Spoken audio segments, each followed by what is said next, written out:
नमस्कार दोस्तों, पेश है मां विषय पर एक डोगरी कविता। भुल्ली अपने सारे सुख दुख, भुल्ली अपने सारे सुख दुख, कच्ची निंदरे तां ओ सौंदी। कुदरत दी हर जोनी दिखो, कुदरत दी हर जोनी दिखो, मां दी गल निराली होंदी। ध्यान रखे न्याणे दा पल पल, ध्यान रखे न्याणे दा पल पल, दुख सुख उंदे सारे समझे, दुख सुख उंदे सारे समझे। भुख लगी जां पीड़ होंदी, भुख लगी जां पीड़ होंदी, बिन बोले दे इशारे समझे।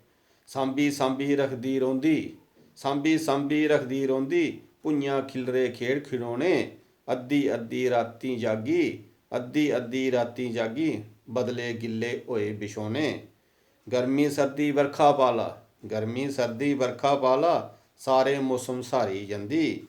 खूब घरे दी सेवा करदी, रुखा सुखा भावें खंदी। घर घर दे दुख कियां हरने, घर घर दे दुख कियां हरने, रब ने माया जाल रचाया। कोमल इरदा बिच बसाई, कोमल इरदा बिच बसाई, मां दा सोहना रूप बनाया। भुल्ली अपने सारे सुख दुख, कच्ची निंदरें तां ओ सौंदी। कुदरत दी हर जोनी दिखो, मां दी गल निराली होंदी। शुक्रिया।